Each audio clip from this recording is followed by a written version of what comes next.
नमस्कार प्यारे बच्चों, आप सभी का YouTube चैनल पर हार्दिक स्वागत है। मैं चंद्र सिंह आप सभी का आभार व्यक्त करता हूं कि आप मेरे चैनल पर विजिट कर रहे हैं। प्यारे बच्चों, कक्षा 4 के हिंदी विषय की ये साप्ताहिक क्विज है, 13वें सप्ताह की है। तो अब हम इसे हल करने वाले हैं। इसको हल करना शुरू करते हैं उससे पहले आप वीडियो को लाइक कर दीजिए, चैनल को सब्सक्राइब कर दीजिए, घंटे का निशान दबा दीजिए और अन्य साथियों से शेयर कर दीजिए। लो, पहला प्रश्न आपकी स्क्रीन पर आ गया। प्यारे बच्चों, ये जो आपकी क्विज है वो आपके लिए बहुत ही खास है। इस वीडियो को अंत तक जरूर देखना, क्योंकि बच्चों अगला 5-7 दिन बाद में आपका टेस्ट होगा, सेकंड टेस्ट में इन्हीं क्विज पर, ये क्विज वाले प्रश्न हैं, इनमें से ही प्रश्न उठाए जाएंगे, वो प्रश्न पूछे जाएंगे, क्योंकि पहले टेस्ट में भी यही प्रश्न आए थे।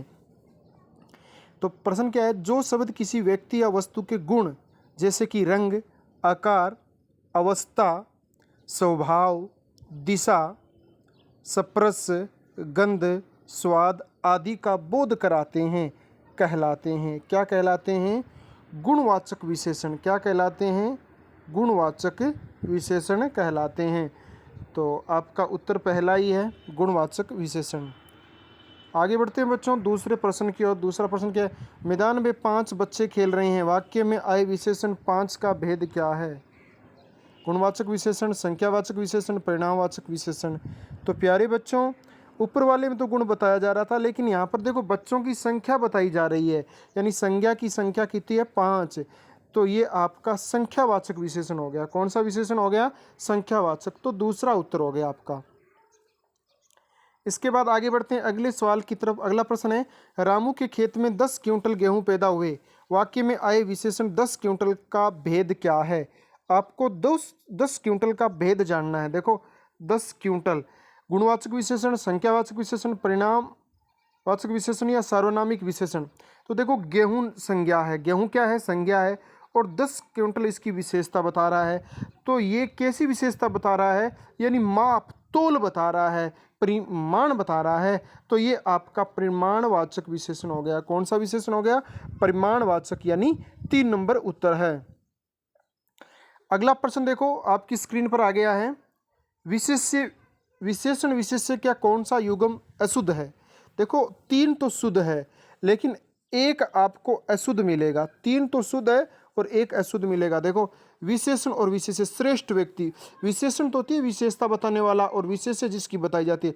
तो श्रेष्ठ व्यक्ति, तो श्रेष्ठ व्यक्ति विशेषता बता रहा है, ये सही है, शुद्ध है।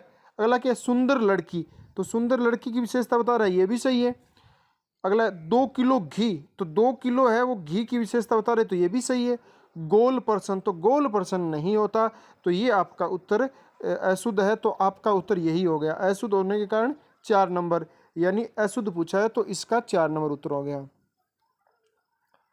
अगले प्रश्न की तरफ बढ़ते बच्चों। दानवीर कर्ण का सभी स्मरण करते हैं, वाक्य का दानवीर शब्द कौन सा विशेषण है? गुणवाचक विशेषण, संख्यावाचक विशेषण, परिमाणवाचक विशेषण, सार्वनामिक विशेषण। दानवीर कर्ण, तो प्यारे बच्चों देखो कर्ण एक व्यक्ति है और दानवीर इसका क्या है? गुण है। तो ये गुणवाचक विशेषण हो गया। कैसा विशेषण हो गया? ये गुणवाचक विशेषण हो गया। आगे बढ़ते हैं बच्चों। अगला प्रश्न फिर आगे आपकी स्क्रीन पर, और अगला प्रश्न क्या है देखिए।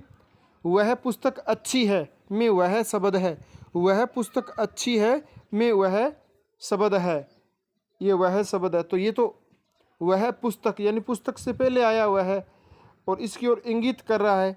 तो ये आपका हो गया गुणवाचक, संख्यावाचक, परिणामवाचक, ये हो गया सार्वनामिक विशेषण। कैसा हो गया?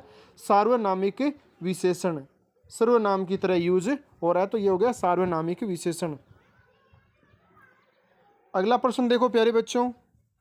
गाय का दूध स्वास्थ्य के लिए सर्वोत्तम औषधि है, वाक्य में कौन सा विशेषण प्रयुक्त हुआ है?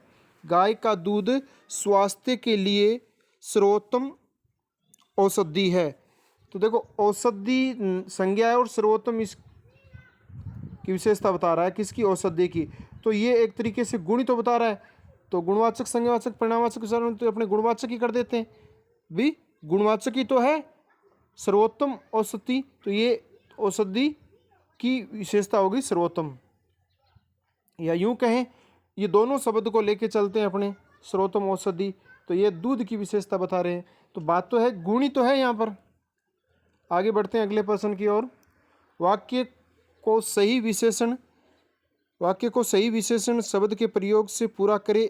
कक्षा में बहुत छात्र उपस्थित थे। बहुत एक छात्र उपस्थित थे, बहुत कुछ छात्र थे, बहुत कम छात्र थे, बहुत कोई छात्र थे। तो बहुतेक गलत है, बहुत कुछ गलत है, बहुत कम, हाँ ये सही हो सकता है, बहुत कोई ये गलत है। तो आपका तीसरा उत्तर है, कौन सा उत्तर है? तीसरा उत्तर है। आगे बढ़ते हैं। तो आपकी क्विज यहाँ पर कंप्लीट हो गई। आपने वीडियो को अंत तक देखा, इसके लिए बहुत बहुत धन्यवाद प्यारे बच्चों। अगर वीडियो पसंद आया है तो लाइक कर दीजिए, और यदि अभी तक आपने चैनल सब्सक्राइब नहीं किया है तो सब्सक्राइब करें, घंटे का निशान भी दबा दीजिए, अन्य साथियों से शेयर कर दीजिए। अगली क्विज में मिलेंगे, तब तक के लिए जय हिंद, जय भारत, वंदे मातरम प्यारे बच्चों।